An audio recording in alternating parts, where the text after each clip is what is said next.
Bonjour mes bien-aimés en Christ, je vous salue dans la grâce et la paix de Jésus-Christ de Nazareth. Je veux m'adresser à Foualou Abidjan qui m'a envoyé et qui m'a questionné par rapport à la prédication que j'avais faite 2 semaines passées.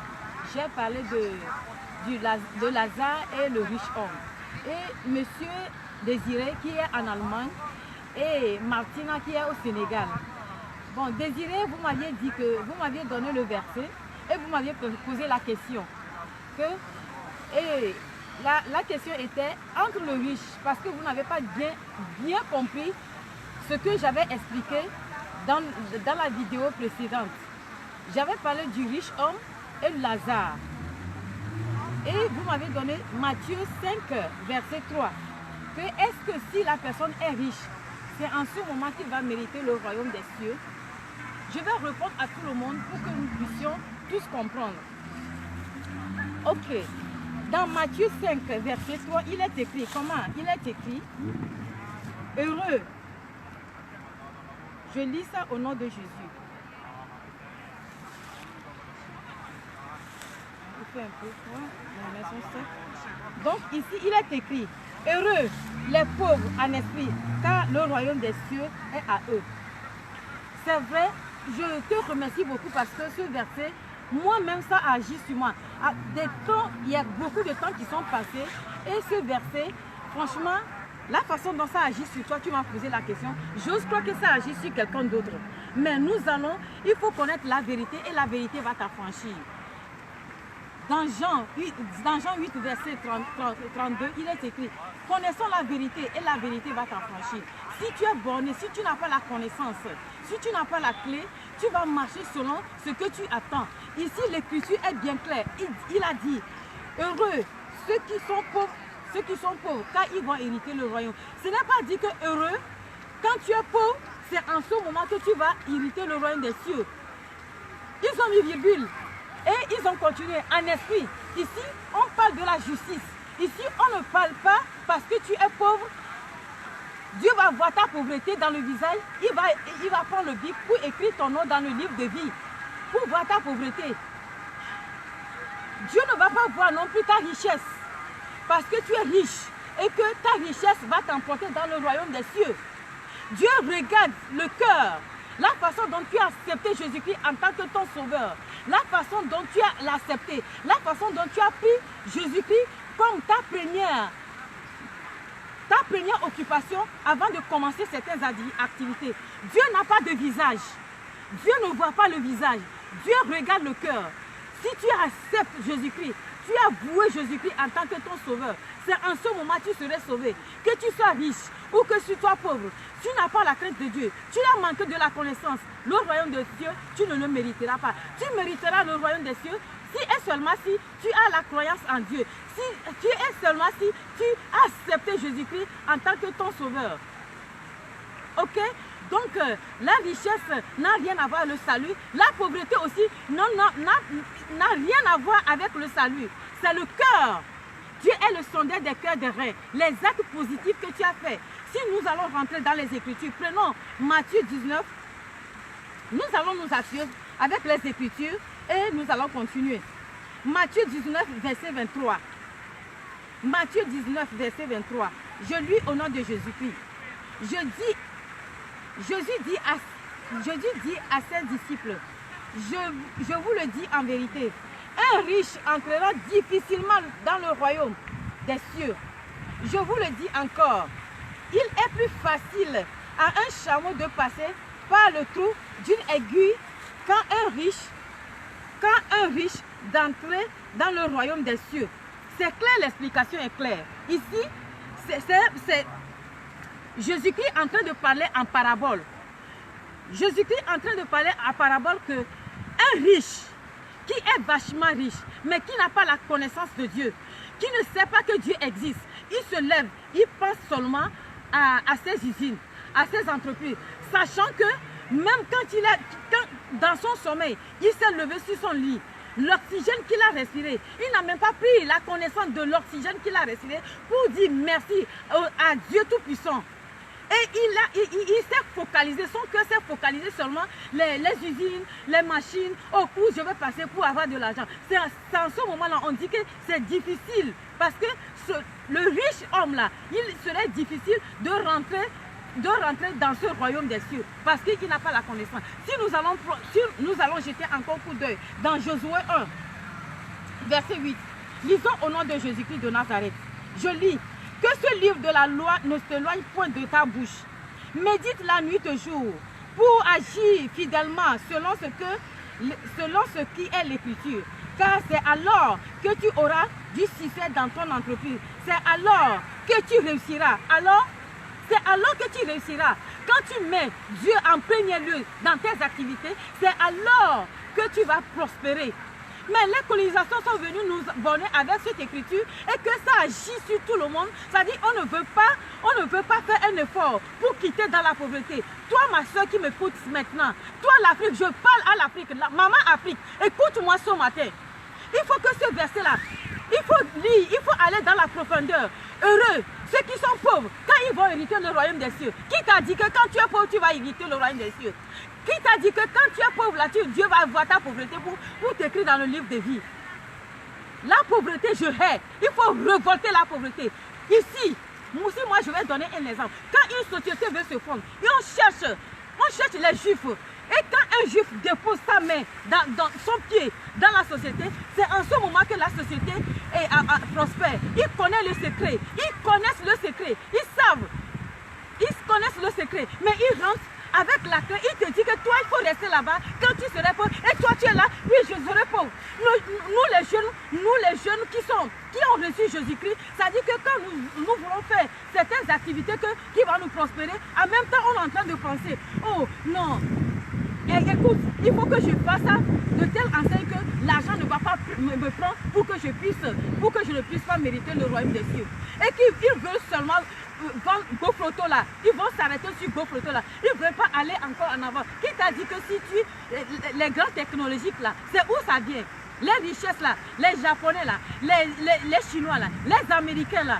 Mais ce n'est pas eux, la richesse, ils ne savent pas. Donc, et tout ça là, c'est parce qu'ils sont riches que Dieu va écrire leur nom dans le livre de vie. Moi-même, si moi, je tiens devant toi pour te parler ce matin, parce que moi-même, ce verset-là agit sur moi. Tant d'années, parce que quand j'avais reçu, je hais la pauvreté. Je hais la pauvreté.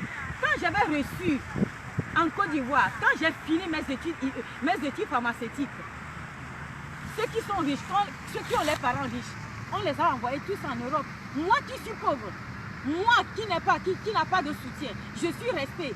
Mais je ne pensais même pas un instant que j'allais venir en Europe. Mais quand la chance m'est sourie, que je suis venue en Europe, j'allais saisir cette occasion. Mais je suis rentrée dans la pensée et j'ai dit, mais pourquoi est-ce que je vais encore faire d'efforts?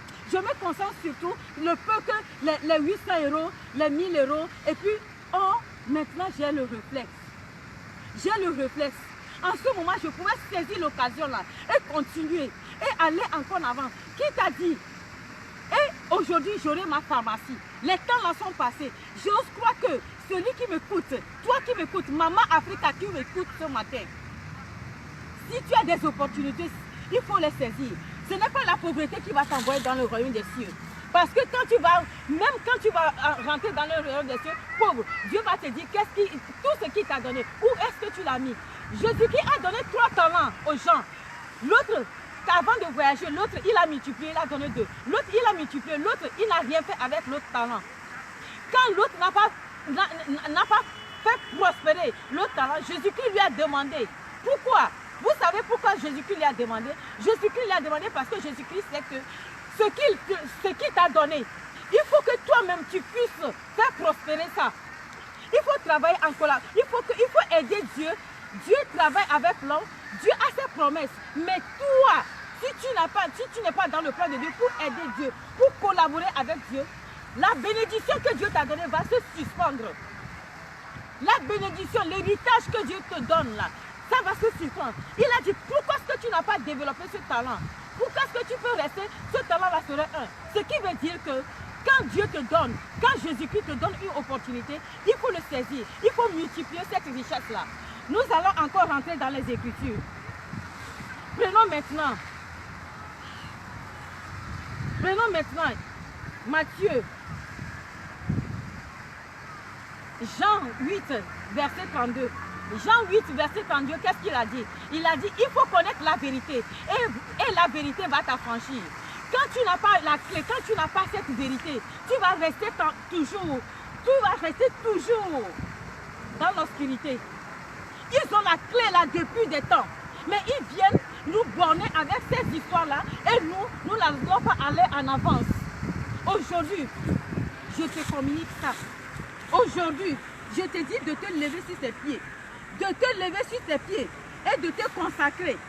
On se consacre. Le riche qui est riche et qui n'a pas la connaissance de Dieu, c'est en ce moment-là, ce riche-là pouvait aller en enfer parce que s'il a cette connaissance, il sait que Jésus-Christ est mon sauveur, il a le salut, il sait que Jésus-Christ est mon sauveur, il a tenu, il sait que de Genèse, Apocalypse, dans tout ça là, c'est l'amour. Il a tenu l'amour avec la main droite.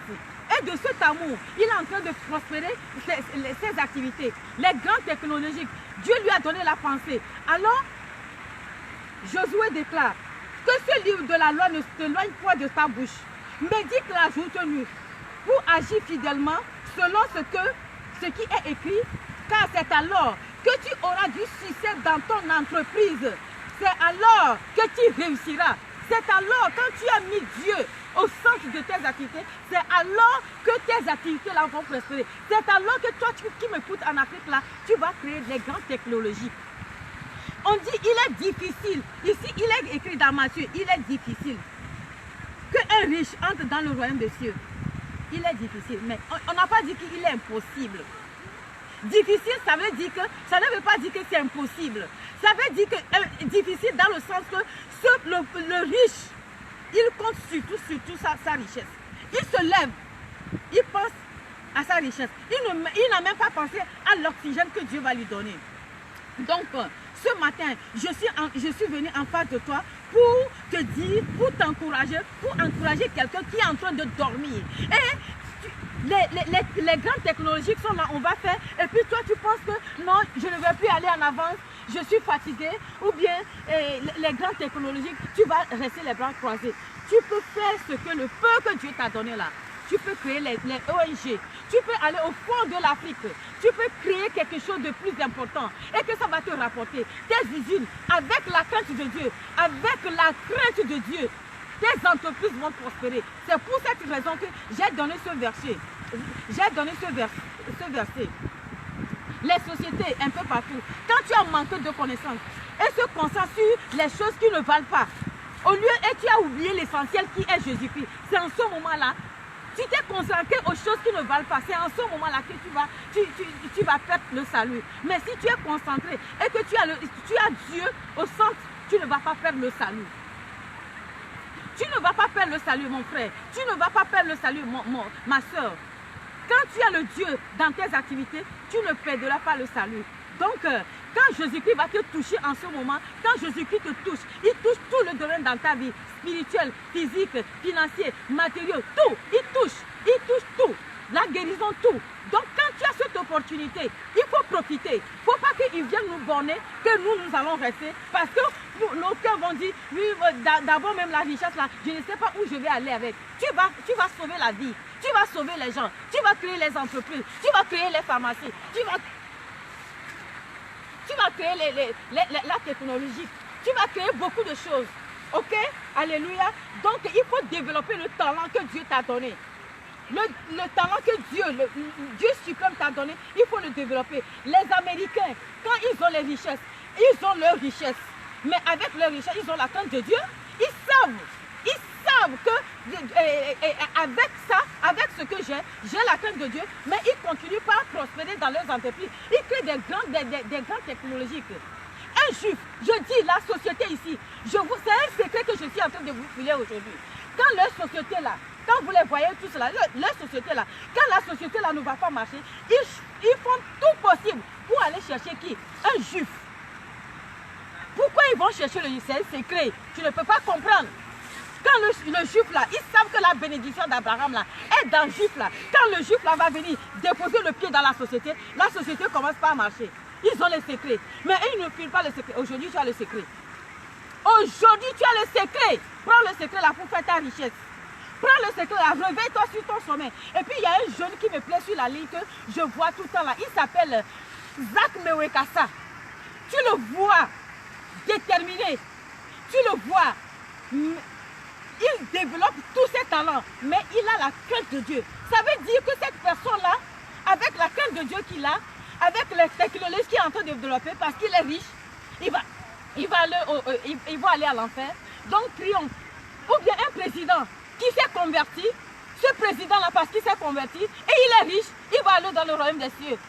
Ou bien il va aller à l'enfer. Oh non, non, non. C'est-à-dire, il faut connaître la vérité. Et la vérité va t'affranchir. Mon peuple périt par faute de connaissance. Aujourd'hui, vous avez la clé. Aujourd'hui, vous avez la clé. Faites de cette clé quelque chose. Et je vous déclare ce matin que ce mois de décembre, c'est un mois que tout le monde, les esprits, se lèvent pour bloquer la chance des gens.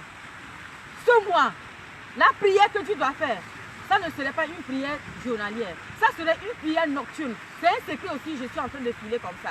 Tu te lèves sur tes pieds. Parce que c'est dans la nuit que l'esprit vient pour voler ta bénédiction. C'est dans la nuit que le Satan rôde comme un lion vigissant. Toi aussi, tu te lèves dans la nuit. C'est dans la nuit, si vous voyez dans Acte 16, c'est dans la nuit que Dieu a envoyé un ange pour libérer Paul et Silas en prison. C'est dans la nuit que Dieu aussi a dit aux Israélites, levez-vous, mettez du sang sur les portes et que vous allez sauver. Et ils sont quittés dans la main du pharaon. C'est dans la nuit que cette pute a échangé le bébé.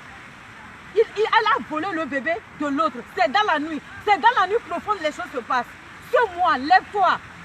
Je communique une grâce sur toi. Lève-toi. Réveille-toi. Même le peu que tu as, le peu de temps que tu as, réveille-toi.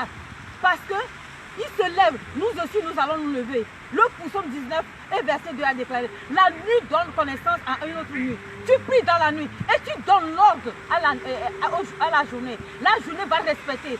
Parce que le ciel t'écoute, la terre t'écoute. La nature a ses lois. Alléluia. La nature a ses lois. Donc on ne va pas nous abonner avec des histoires. Au nom puissant de Jésus-Christ, je prie maintenant, Père éternel, créateur du ciel et de la terre, créateur de tout ce qui m'ouvre. Je communique cette sagesse, cette grâce, cette parole au nom puissant de Jésus-Christ de Nazareth sur quelqu'un maintenant. Si quelqu'un est en train de dormir, il a pris ce verset-là. Il a pris ce verset-là comme étant satanique, qui ne va pas développer tout ce que Dieu a mis en lui. Il ne va pas développer ses talents. Ils sont en train de fuir. La richesse est en train de venir en toi. Tu fuis la richesse. Seigneur, Dieu Tout-Puissant, il faut nous saisir avec ton esprit pour que nous puissions saisir nos opportunités qui nous ont été dues, pour que nous puissions saisir, au nom de Jésus, notre héritage, au nom puissant de Jésus-Christ de Nazareth. Amen.